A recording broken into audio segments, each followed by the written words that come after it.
teman-teman, Assalamualaikum warahmatullahi wabarakatuh. Perkenalkan, nama saya Nada Farah Nabila. Saya dari Fakultas Keguruan dan Ilmu Pendidikan Universitas Trilogi. Pada video kali ini, saya akan membahas tentang hidrosfer. Apa sih itu hidrosfer? Hidrosfer itu merupakan lapisan air yang ada di dalam permukaan bumi.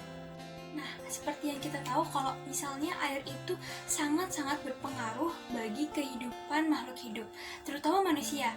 Manusia itu terdiri atas 50-70% itu adalah air.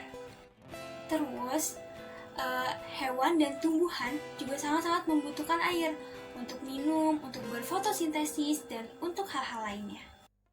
Dan juga yang kita perlu ketahui adalah bumi kita itu sebagian besar terdiri dari air, teman-teman. Nah, pernah gak sih berpikir, kok air udah kita buang, udah kita pakai, kenapa sih kok air gak habis-habis? Karena air itu mengalami yang namanya siklus air atau daur ulang air, atau yang biasa kita sebut dengan siklus hidrologi.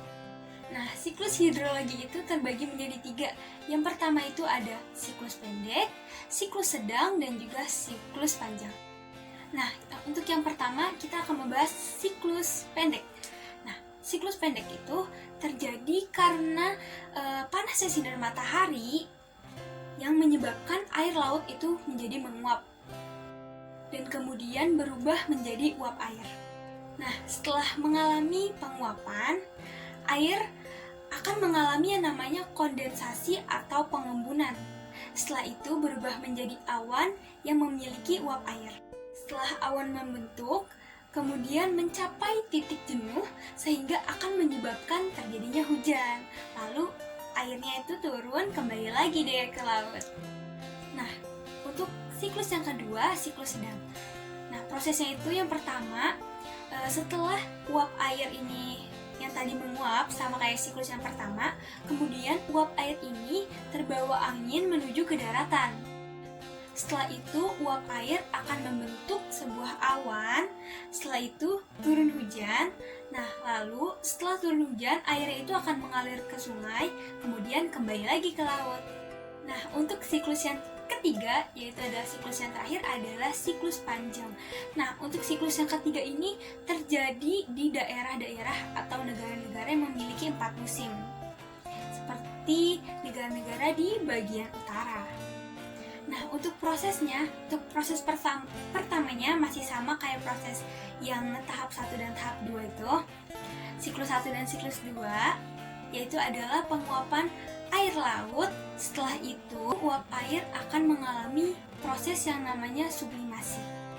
Nah, proses sublimasi ini yang menyebabkan uap air berubah menjadi awan yang mengandung butiran-butiran es atau kristal-kristal es.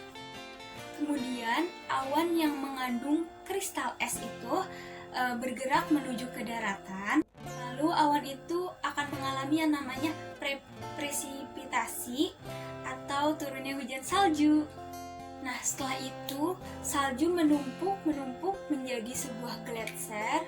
Kemudian si gletser itu mencair, lalu mengalir ke permukaan yang lebih rendah seperti sungai, lalu kembali lagi ke dalam air laut. Nah, itu dia tadi ketiga tahap siklus air atau siklus hidrologi.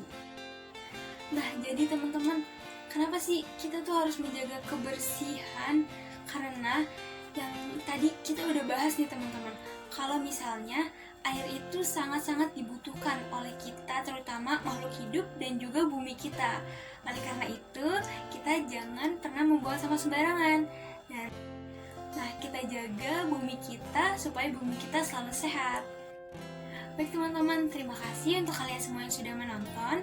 Semoga video ini bermanfaat untuk teman-teman semua. Wassalamualaikum warahmatullahi wabarakatuh.